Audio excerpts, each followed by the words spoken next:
Entre 1979 et 1981, un serial killer hante les forêts isolées du mont Tamalpais dans le comté de Marin, près de San Francisco. Le tueur des sentiers parvient à déjouer la police pendant 2 ans, après avoir fait 10 victimes. Même après son arrestation, les preuves sont difficiles à trouver pour inculper ce meurtrier qui n'a laissé aucun indice. Pour le policier qui l'a confondu, il s'agit de l'enquête la plus éprouvante de sa carrière. C'est aussi la plus importante chasse à l'homme jamais menée dans ce comté paisible, de l'autre côté du Golden Gate.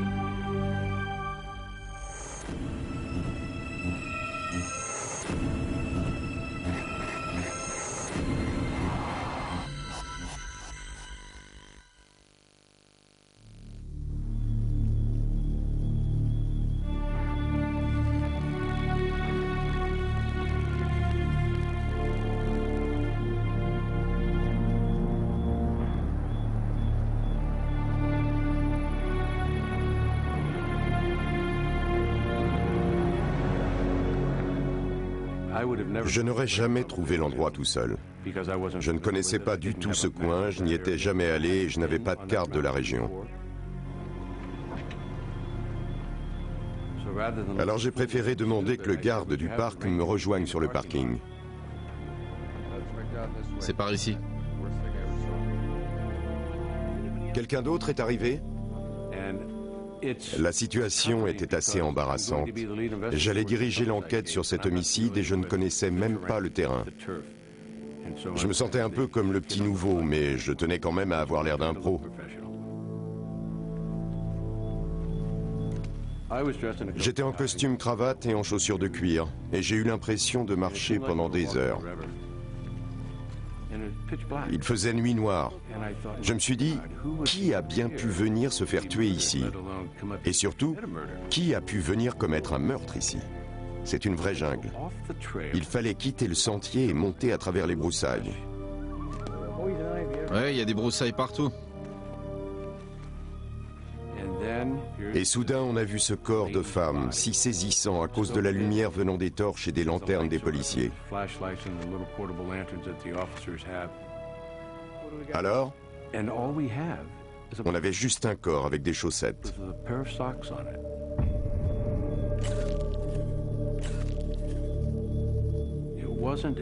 La scène du crime n'était pas traumatisante. Il n'y avait pas de sang, pas de désordre.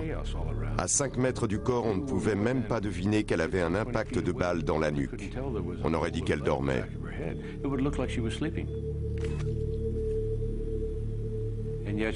Pourtant, elle avait été violemment assassinée. La disparition d'Eda Kane, 44 ans, a été signalée par son mari à la tombée de la nuit. Les gardes du parc ont retrouvé son corps 5 heures plus tard. Elle a été tuée avec une précision morbide. Les trous qu'elle avait dans la nuque se superposaient.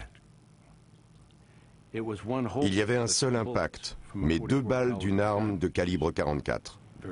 Un très gros calibre.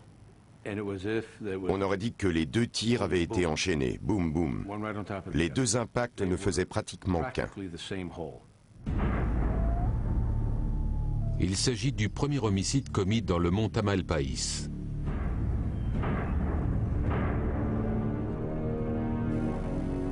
Passionnée de randonnée, Eda a toujours adoré la montagne.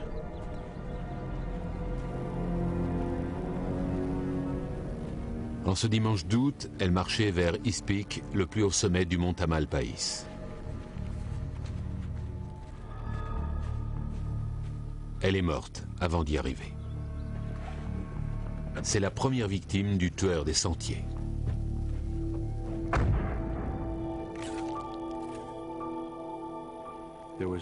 Autour d'elle, il n'y avait rien de visible à l'œil nu.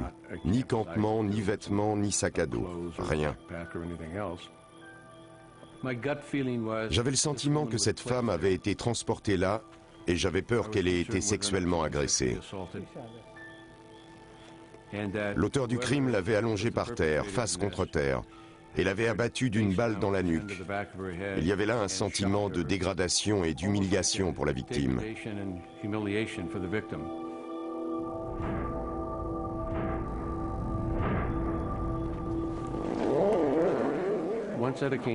Une fois que le corps d'Eda avait été emporté, on n'avait plus rien à faire sur la scène du crime. Mais en partant, on éprouvait un lourd sentiment d'impuissance. On n'avait aucun indice. Une femme avait été retrouvée violemment assassinée et on n'avait aucun de ses habits, aucun de ses effets personnels, rien qui nous aurait permis d'établir un lien avec un suspect. On ressentait comme une impression de vide ce soir-là.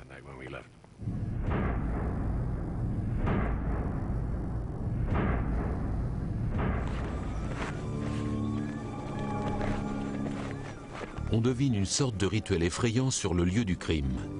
La position du corps, la nudité, la feuille sur le dos de la victime. C'est un scénario auquel la police sera souvent confrontée pendant 2 ans.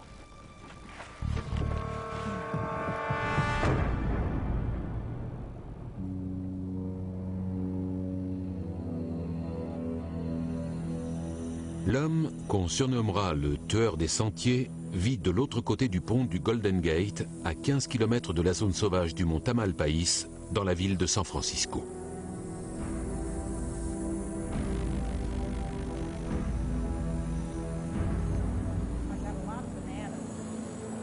David Carpenter a 50 ans et habite chez ses parents âgés.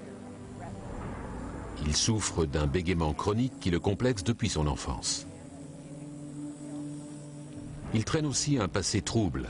Il a écopé de 2 longues peines de prison pour enlèvement et viol et est encore en liberté conditionnelle. Il connaît bien le mont Tamalpais. Il a rejoint un des nombreux clubs de randonnée de la région 2 mois avant le meurtre d'Eda Kane.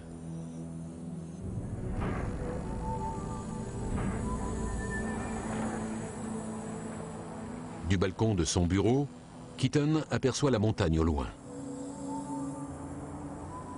Mais 7 mois ont passé et l'enquête sur le meurtre d'Eda Kane n'a pas avancé. Aucun indice, aucun témoin, aucune piste. Merci de ton aide. Carpenter a ses petites habitudes. Chaque samedi, il emmène sa mère faire ses courses. Le 8 mars 1981 n'échappe pas à la règle. Il la dépose en lui disant qu'il va faire une randonnée au mont Tamalpais et qu'il sera de retour avant la nuit. Quelques heures plus tard, le tueur des sentiers tue sa 2e victime. Selon la police, Barbara Schwartz, 23 ans, venait souvent faire des randonnées ici, sur le mont Tamalpais. Elle serait morte environ 5 heures avant qu'on nous ait prévenus de la découverte du corps. Hier, une femme a vu Barbara se disputer avec un homme sur le sentier.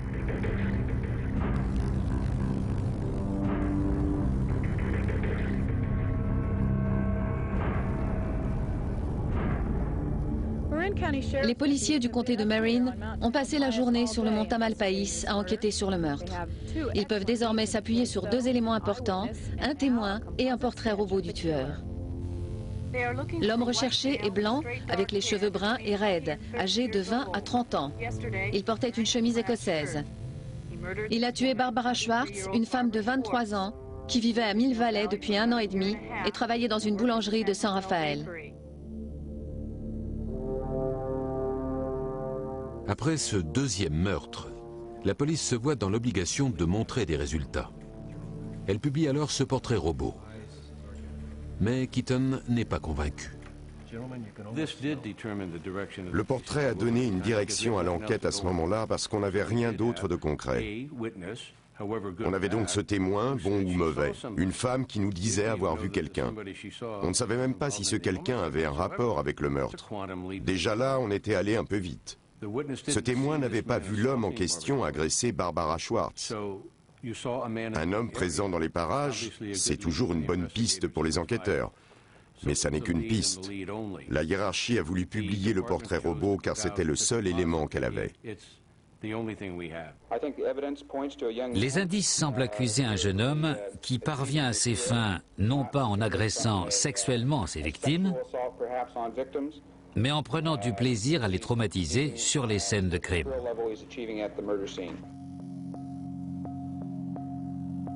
Le jeune homme en chemise écossaise n'a jamais été identifié, Mais son visage continuera de dominer l'enquête pendant encore 1 an.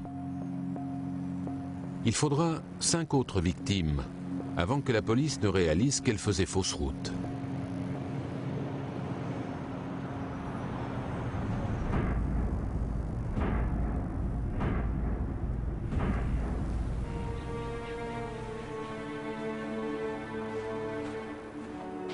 Nous sommes le jour de Columbus Day. 7 mois ont passé et la montagne a retrouvé le calme. Jusqu'à aujourd'hui.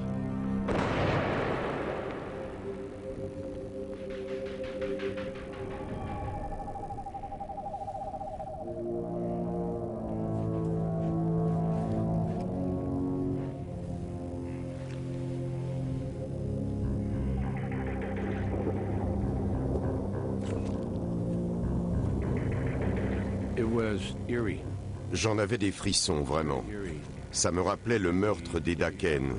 C'était reparti. Ça s'était encore passé sur un chemin qui montait, en dehors du sentier. Ce qui m'a frappé, c'était ses vêtements impeccables.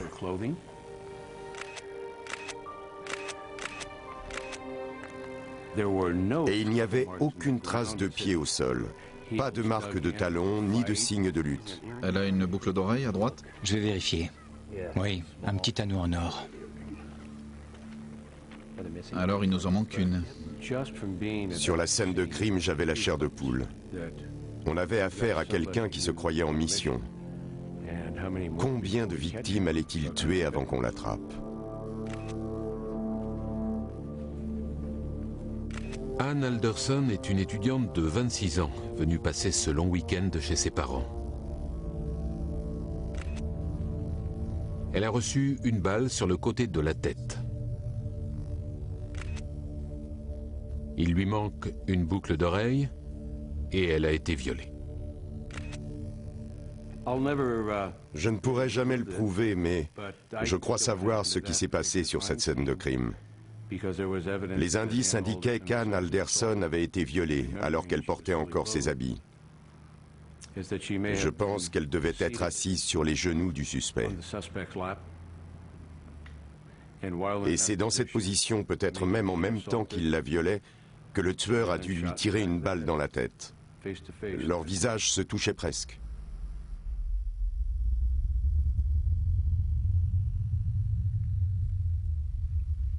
Keaton parvient à reconstituer les dernières heures de la vie d'Anne. Le jour de sa disparition, elle était allée rendre visite à sa vieille grand-mère de l'autre côté de la baie. Sur le chemin du retour, elle décide de s'arrêter au mont Tamalpais pour se détendre et méditer.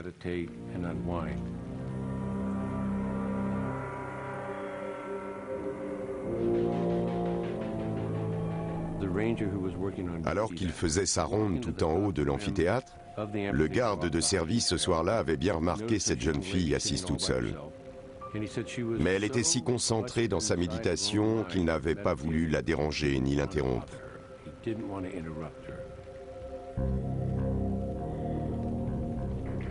C'est la dernière fois à notre connaissance qu'Anne Alderson a été vue vivante.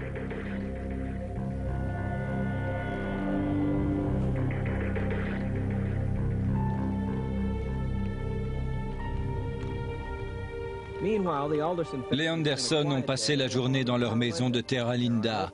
Les funérailles n'ont pas encore été organisées. Aucun mot ne peut exprimer leur chagrin. Reste la question lancinante du pourquoi. Anton Pearson à Terra Linda pour News Center 4.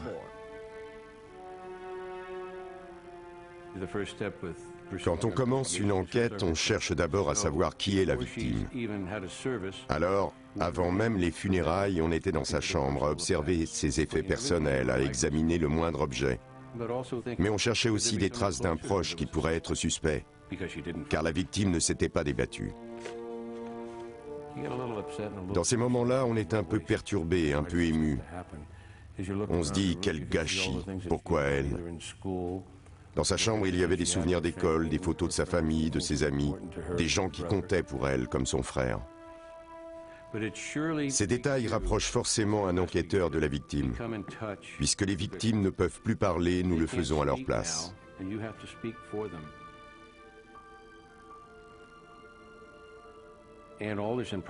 C'est sans doute avec Anne Alderson qu'on a tous commencé à devenir plus impliqués sur le plan affectif, car c'était la troisième victime. On essayait désespérément de résoudre cette affaire, mais il n'y avait aucun suspect à l'horizon. C'était très frustrant. Ils se sont rassemblés ce matin près de la caserne de pompiers du mont Tamalpais. Chaque participant a reçu une carte des sentiers, un talkie-walkie et le portrait robot du suspect. Leur mission est simple, rappeler aux randonneurs qu'ils doivent rester en groupe. Le capitaine Holstein fait partie de la première patrouille. Notre but, c'est que les gens se sentent en sécurité quand ils viennent ici, dans la montagne, et que la montagne retrouve un peu de calme. La patrouille s'est déployée dans la montagne par petits groupes de 6. Tous ces hommes sont des bénévoles, des avocats, des pilotes, des gardes du parc. Tous heureux de pouvoir apporter leur contribution.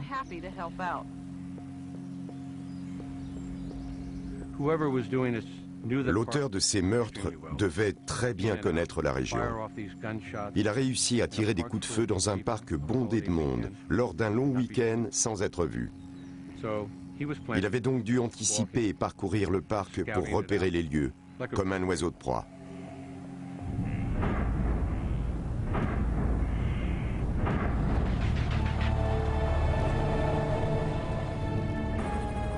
La police enregistre des centaines de témoignages de riverains, de randonneurs ou de gardes du parc. Mais rien n'en ressort. Et les équipes qui fouillent le parc ne trouvent aucun indice.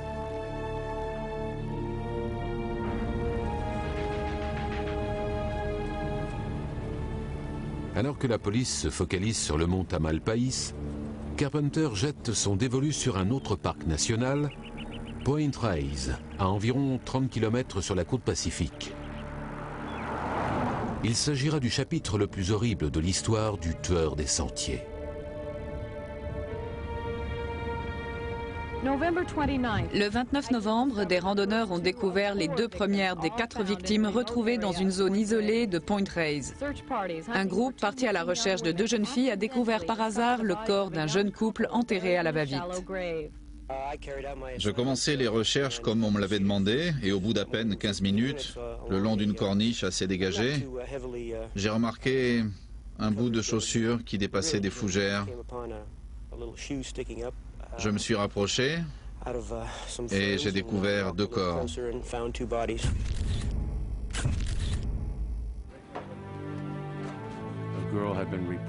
Quelqu'un avait signalé la disparition d'une jeune fille qui faisait de la randonnée. Tout le monde craignait le pire. Et alors qu'on se rendait sur place, on nous a informé qu'il y avait 2 corps.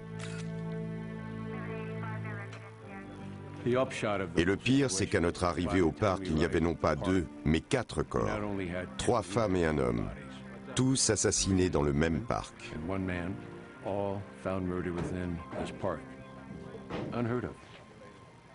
C'était du jamais vu. J'ai grandi dans la région, je suis dans la police depuis plus de 20 ans. Je n'avais jamais vu ça.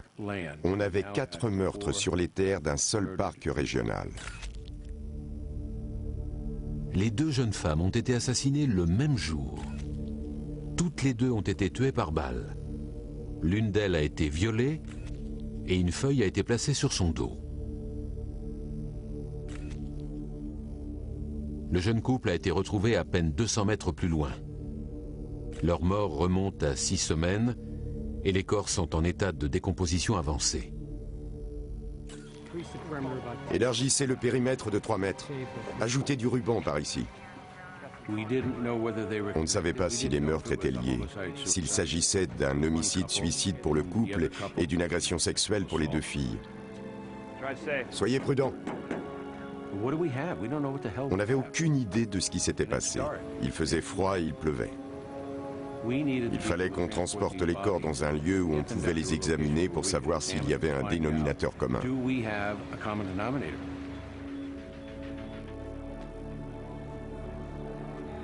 Selon le rapport balistique, il y a bien un dénominateur commun. on ne sait qu'il s'agit du même tueur pour les 5 derniers meurtres. Les balles extraites des têtes des victimes, les 4 de Point Reyes et Ann Alderson au mont Tamalpais, avaient toutes été tirées de la même arme. Et cette même arme avait probablement été utilisée par une seule personne. On avait donc 2 différentes scènes de crime où les corps avaient été retrouvés.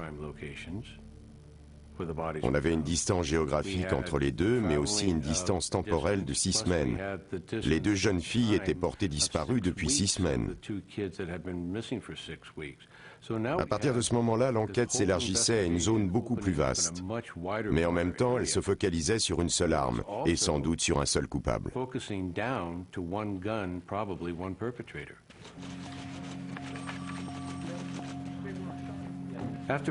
Après les meurtres de Point Reyes, l'enquête s'est spectaculairement intensifiée. On est passé d'une douzaine de personnes travaillant sur l'enquête à 36 personnes. Toute la paperasse était faite à la main. Il n'y avait pas d'ordinateur à cette époque. Les seules archives centralisées étaient des tiroirs remplis de rapports écrits à la main par des agents sur le terrain. Il régnait donc un incroyable sentiment de confusion dans les bureaux de la police du comté de Marin. L'équipe de Keaton reçoit des centaines d'appels, mais aucun ne mentionne David Carpenter.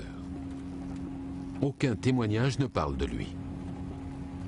Il est en liberté conditionnelle pour agression sexuelle, mais comme il a été incarcéré dans une prison fédérale, son nom n'apparaît pas sur les fichiers de la police de Californie. Sa plaque d'immatriculation n'a jamais été repérée dans la région. En effet, après le 29 novembre, il achète une nouvelle voiture et déplace ses activités dans un autre comté.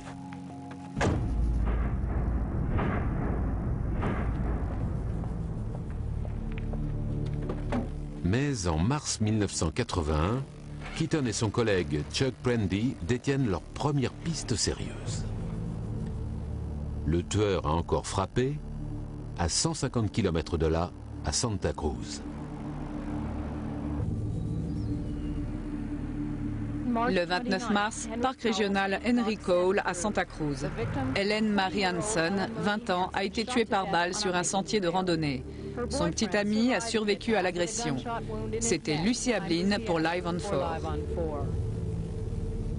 C'est la balistique qui relie les meurtres. La même arme a encore servi, mais cette fois, il y a un survivant. Il est jeune, ce sera un bon témoin. Il a été touché où? La balle est entrée dans la nuque et s'est logée derrière le sternum. Il a perdu connaissance un moment. Le tueur a dû penser qu'il était mort et l'a laissé là. On aura peut-être de la chance avec ce type qui a survécu. Enfin quelqu'un qui aura bien vu le tueur. Bon, Steven, raconte-moi encore une fois. Tu remontais le sentier avec Hélène. Alors, dis-moi ce que tu as vu et ce que tu as pensé de ce type quand tu l'as croisé. Il descendait le sentier à 7-8 mètres en face de nous, et il grommelait, comme s'il parlait tout seul. Bonjour. Bonjour. Nos regards se sont croisés, on lui a souri et on a continué. Bon, maintenant parle-moi de la deuxième fois où vous l'avez croisé. Qu'est-ce qui s'est passé? On était près des séquoias et on commençait à remonter. C'est là qu'on l'a vu. Il était en plein milieu du sentier et il nous a dit « Comment on se retrouve ?» Comment on se retrouve? Il a soulevé son blouson et j'ai vu la crosse d'un revolver. Il avait l'air sinistre. Je me suis dit qu'il allait nous voler, qu'il voulait notre argent. Je vous ferai pas de mal, je veux juste la violer. Il nous a dit « Je veux juste la violer » et nous a ordonné d'aller dans les buissons. Et qu'est-ce qui s'est passé après? On s'est mis à reculer vers les buissons avec les mains en l'air et il nous a dit de nous baisser parce qu'il ne voulait pas attirer l'attention. En reculant, Hélène disait « Il va pas nous tuer, il va pas nous tuer ». J'ai dit allez dans les bois. Ensuite, j'ai entendu 3 coups de feu. Hélène est tombée par terre et je me suis précipité vers elle. Puis j'ai entendu 2 autres coups de feu.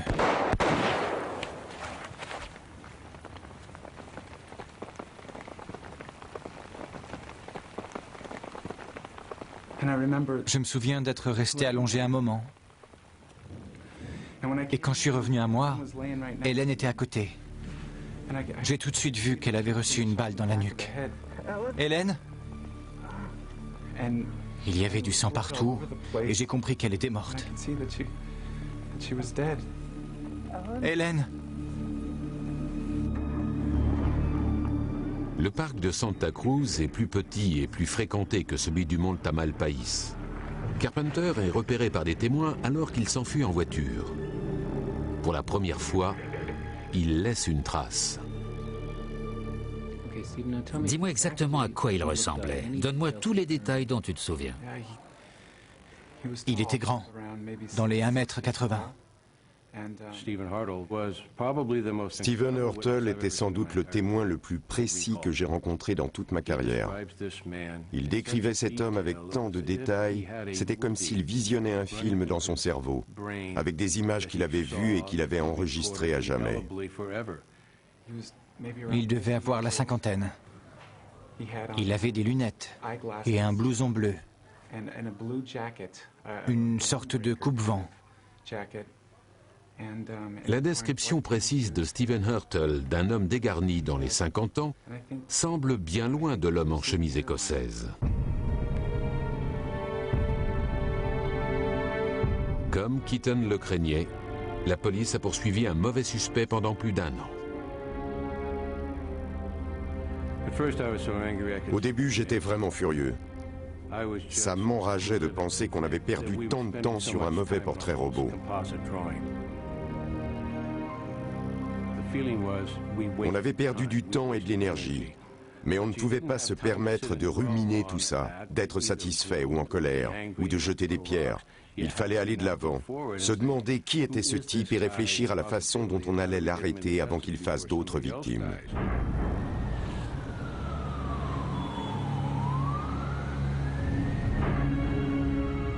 Mais la police n'est pas assez rapide. On est le 2 mai 1981, un mois après le meurtre d'Helen Hansen.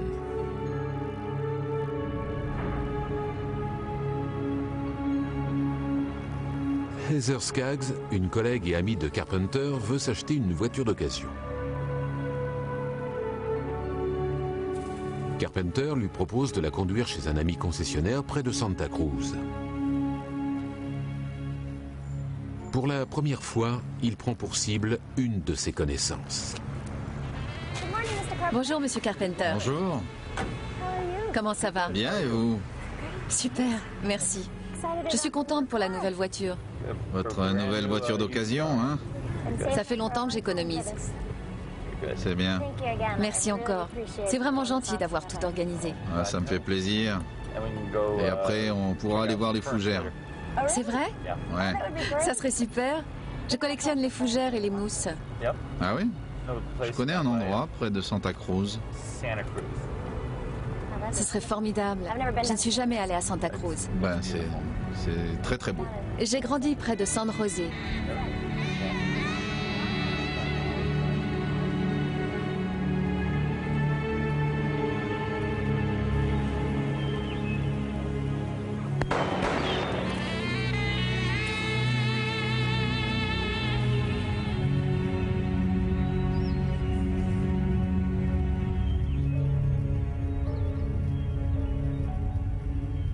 Le corps d'Heather sera retrouvé 3 semaines plus tard. Elle est nue, a été tuée par balle, et il lui manque une boucle d'oreille. Le jour où elle est morte, Carpenter rentre juste à temps à San Francisco pour aller voir un spectacle de danse. Il vient juste de renouveler son abonnement.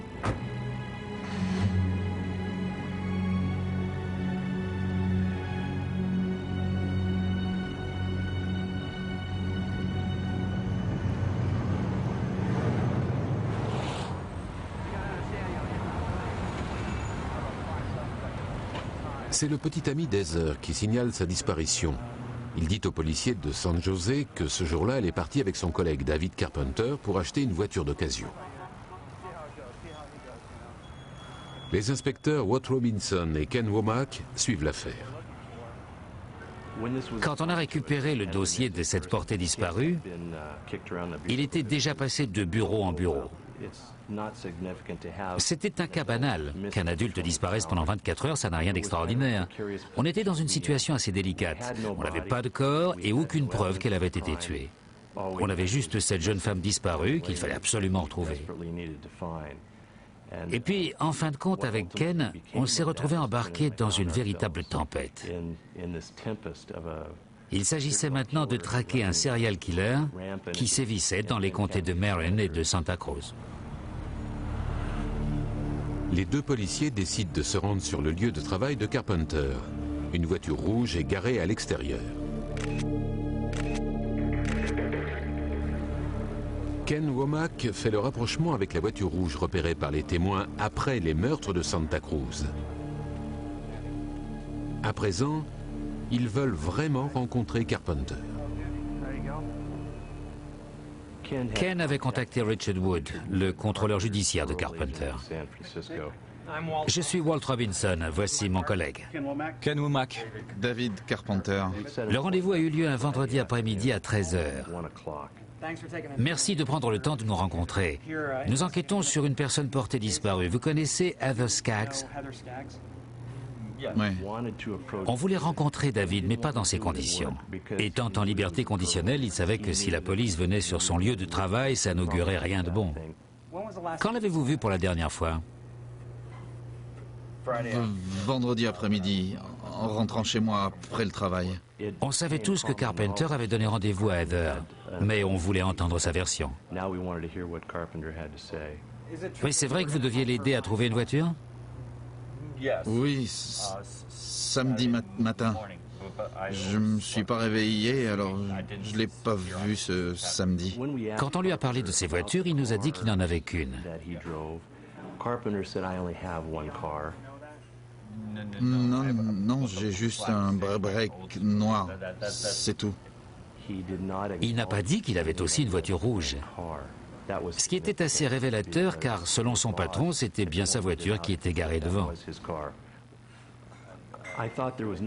Pour moi, c'était impossible qu'il soit le responsable des meurtres de Marin ou de Santa Cruz. Tout simplement parce que notre témoin de Santa Cruz nous avait bien dit que le tueur d'Helen Hansen s'était mis en travers de leur chemin et leur avait parlé d'une voix basse, calme et décidée, sans aucun défaut de prononciation. Ce samedi soir, j'étais à un spectacle de danse classique. Puis il nous a raconté que sa mère était à l'origine de tous ces problèmes. Il a dit « Elle m'a fait prendre des cours de danse classique et j'avais horreur de ça. »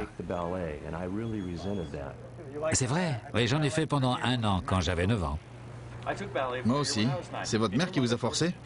Oui, toute une année. Tu savais pas ça, Ken, hein? J'ai regretté avoir dit ça devant mon collègue parce que ça m'a poursuivi longtemps. Mais M. Carpenter s'est levé et il était tellement excité qu'il s'est mis à danser et à prendre des pauses. J'étais complètement sous le choc. J'avais ouvert une porte sans avoir la moindre idée que David Carpenter s'y précipiterait. Mais quand il a fallu danser Roméo et Juliette devant les parents... Le plus impressionnant, c'est que David Carpenter avait arrêté de bégayer dès qu'on avait commencé à parler de danse classique. Je me suis dit qu'il devait avoir la même maîtrise quand il tenait une arme que maintenant quand il parlait de danse classique ou d'un autre sujet qu'il connaissait bien. Vous pensez que je suis le suspect numéro 1 dans votre enquête pour meurtre, non? Nous enquêtons sur une personne portée disparue, pas sur un homicide. Je sais que je suis le suspect numéro 1. Mais si ce n'est pas le cas, je devrais l'être. David, vous savez qui est le tueur des sentiers? Vous êtes en train de nous dire que vous êtes le tueur des sentiers. Un type normal ne balancerait pas ce genre d'informations à des policiers en leur disant « Essayez de m'attraper si vous en êtes capable ». Pourtant, c'est l'impression que j'avais avec ce personnage. Et plus on discutait avec lui, plus je me sentais mal. Je me disais qu'en nous quittant, il allait se rendre dans une forêt à Santa Cruz ou dans le comté de Marin et tuer d'autres innocents. Merci pour votre temps. J'espère qu'Heather ne s'est pas fait tuer ou violer. On l'espère aussi. Après le départ de Carpenter, on avait un profond sentiment d'urgence. Avec Ken, on était paniqués. On venait de voir un serial killer s'éloigner les mains libres. Au revoir. Merci. Womack et Robinson avaient fait ce qu'il fallait faire. Aucun bon enquêteur à leur place ne se serait précipité prématurément pour l'arrêter sans avoir tous les faits, toutes les informations. Ils voulaient éviter de mettre en péril les enquêtes pour homicide des comtés de Santa Cruz et de Marin. Ils ont fait ce qu'il fallait faire.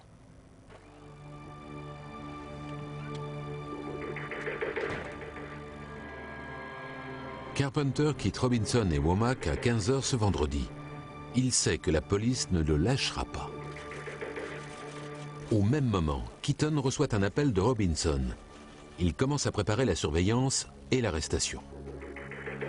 Mais Carpenter profite de ces quelques heures pour se débarrasser des preuves. Il a toujours une longueur d'avance. À 21 h ce soir-là, Keaton et Prendy sont postés devant la maison de Carpenter. La nuit va être longue. Il faudra 24 heures pour mettre sur pied une équipe complète de surveillance. C'est la maison de son père et de sa mère? Oui, il vit chez ses parents. On est resté là jusqu'au petit matin, en sachant qu'on devait reprendre le travail quelques heures plus tard. C'était quoi ces crimes sexuels? Attends, je sors son dossier. Alors, il y a 10 ans, il a fait de la prison pour coups et blessures. À Saint-Quentin? Pour la première fois, ils lisent le dossier de Carpenter. Il a été inculpé pour kidnapping, viol et tentative de meurtre et a passé presque 20 ans de sa vie en prison. Une inculpation pour coups et blessures avec un marteau. Sympa ce type. Ça ressemble bien à notre homme.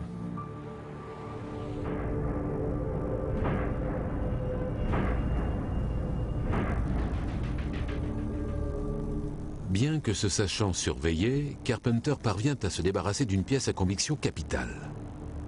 Pour cela, il contacte un ancien ami de prison, Shane Williams. Bonsoir Shane. Salut David, comment ça va? Bien, et toi? Ça va? Ça fait longtemps? Ouais, ça fait un bail.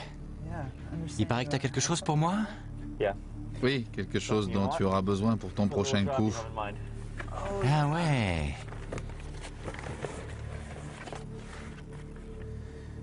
Parfait. T'as des munitions? Au fond du sac. Super. Bonne chance. Merci, c'est vraiment sympa. Je t'en prie. Fais attention à toi. Merci. Carpenter a rendu service à son ami. Mais ce dernier est loin de se douter qu'il est en possession d'une arme qui a tué 7 personnes. Le timing était serré. On ne voulait pas que ça déborde sur un week-end ou un jour férié et qu'il disparaisse. On savait au fond de nous que Carpenter était le suspect. C'est lui qui était responsable des meurtres. On avait les mandats en notre possession. Et les procureurs des comtés de Santa Cruz et de Marin nous avaient donné le feu vert pour rendre visite à M. Carpenter. Ils ont dit 7h15. Il est ponctuel. Stoney Brook de Santa Cruz et moi-même avons approché M. Carpenter chez lui, sous les yeux d'autres policiers pour des raisons de sécurité. À ce moment-là, on ne savait pas où était l'arme. Qui êtes-vous? Stoney Brook, police de Santa Cruz. J'aimerais vous poser quelques questions. Stoney a commencé à parler à M. Carpenter. En observant la gestuelle de cet homme, on voyait qu'il se crispait, presque comme un chat qui fait le dos rond devant un chien. J'ai pas le temps, je dois aller travailler. J'aimerais vous poser quelques questions sur la disparition d'Heather Skaggs. Vous savez quelque chose? C'est un crime capital. À ce moment-là, Stoney Brook a sorti de son manteau un mandat d'arrêt pour meurtre. Levez les bras et écartez les pieds. Monsieur Carpenter, vous avez le droit de garder le silence. Tout ce que vous direz pourrait être retenu contre vous. Je l'ai plaqué contre le mur pour le fouiller. L'État peut vous octroyer un avocat. Ne faites pas de mal, je suis un prisonnier modèle. J'étais révolté. Ce type a un mandat d'arrêt pour meurtre contre lui. La police vient l'arrêter. Et comme il ne peut y échapper, il vient nous supplier en nous disant qu'il a toujours été un prisonnier modèle. Dans ma tête, j'avais des flashs des scènes de crime. Je voyais les personnes qu'il avait tuées. Comment osait-il dire « ne me faites pas de mal » après ce qu'il leur avait fait?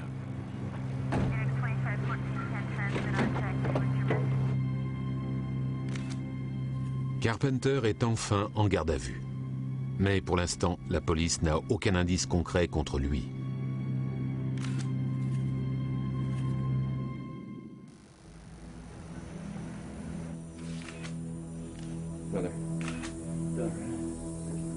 Une carte du mont Tamalpais. Les enquêteurs attendent beaucoup de la perquisition, mais tous les indices qu'il aurait pu rapporter ont disparu.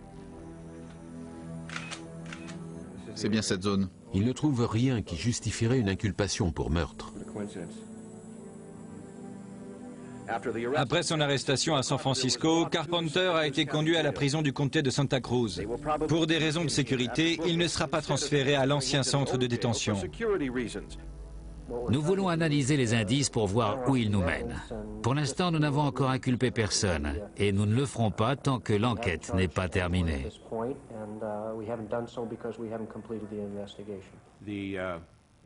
Alors que l'enquête se poursuivait, M. Carpenter devait se plier à une séance d'identification à Santa Cruz. Il fallait faire vite. Stephen Ortel était venu pour l'identifier. Est-ce que le numéro 4 peut se tourner vers la gauche? Numéro 4, tournez-vous vers la gauche.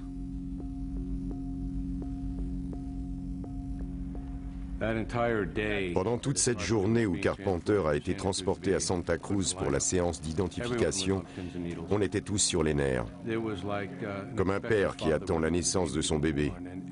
Tout le monde était collé au téléphone, des secrétaires aux réceptionnistes en passant par les gardiens. Le numéro 5, sans ses lunettes. Si Ortel avait un peu hésité, ou s'il n'avait pas été complètement sûr de lui pour une raison quelconque, ça aurait été catastrophique pour nous. Le numéro 3 avec ses lunettes. Numéro 3, avec les lunettes.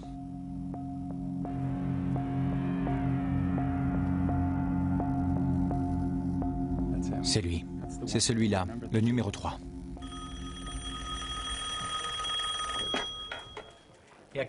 Keaton à l'appareil.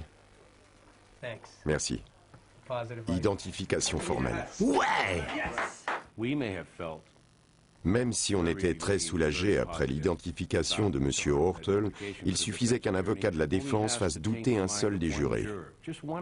S'il y a un doute, il ne peut pas y avoir d'inculpation. Notre priorité à ce moment-là était donc de trouver l'arme. Où était l'arme?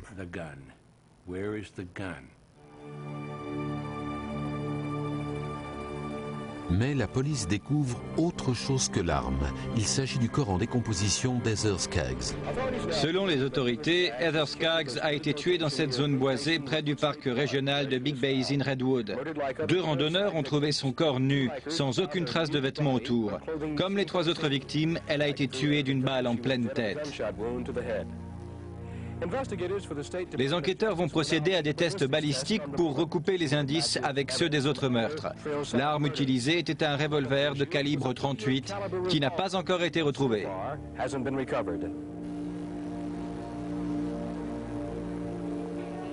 Les tests balistiques prouvent qu'il s'agit bien de la même arme. Et les enquêteurs sont sur le point de voir enfin la chance leur sourire. C'est lui.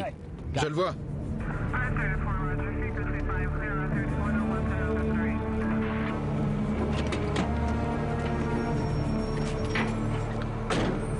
Shane, mets-toi contre le mur, maintenant. Je m'appelle pas Shane. Pourtant, tu t'es retourné. Shane Williams est recherché pour avoir cambriolé une banque alors qu'il était en liberté conditionnelle. On se calme. Un piètre cambrioleur. Il a oublié la carte d'étudiante de sa petite amie et leur note d'hôtel sur le comptoir de la banque après le hold-up. C'est bien marqué Shane sur tes papiers. Tu viens avec nous.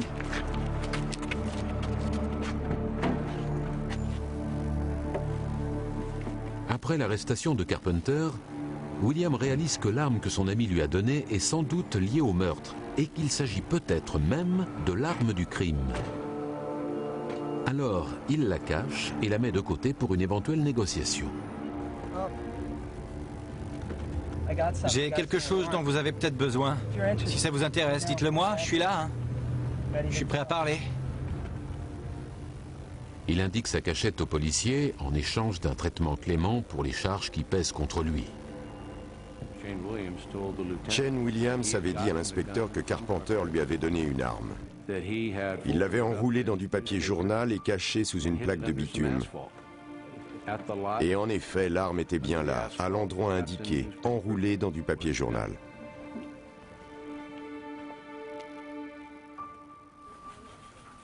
Quand l'inspecteur a ramené l'arme au bureau, on avait du mal à y croire. La chance nous avait enfin souri. Enfin. Mais là où on a vraiment été soulagé, c'est quand le laboratoire nous a appelés pour nous dire que l'arme correspondait bien à tous les homicides. Si on repense au moment où il a tué Mademoiselle Hansen et tiré sur Stephen Hartle, J'ai entendu 3 coups de feu. Hélène est tombée à terre et je me suis précipité vers elle. Puis j'ai entendu 2 autres coups de feu. ça faisait 5 balles. Il avait un revolver, mais c'était un revolver à 5 coups. S'il avait eu une balle de plus, Stephen Hartle n'aurait pas été là pour témoigner. Et on chercherait peut-être encore le tueur des sentiers.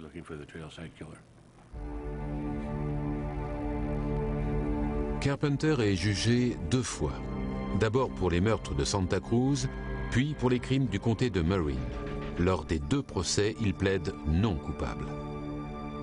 Mais les 2 jurys rendent un verdict unanime. Il est jugé coupable de 3 viols, d'une tentative d'homicide et de 7 homicides volontaires.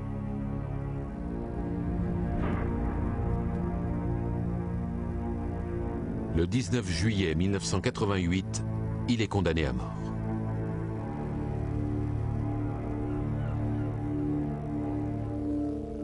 Mais le jugement est toujours en appel et David Carpenter est encore en vie.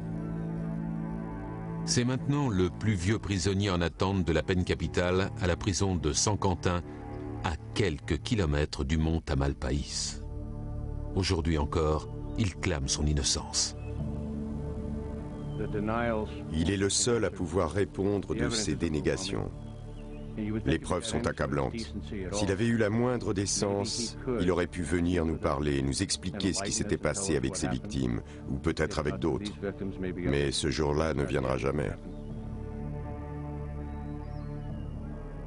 En revenant ici, plus de 25 ans après le début des enquêtes, c'est très difficile d'expliquer aux familles pourquoi la procédure dure si longtemps. Plus de 25 ans après l'assassinat de leurs êtres chers, Carpenter, lui, est toujours en vie.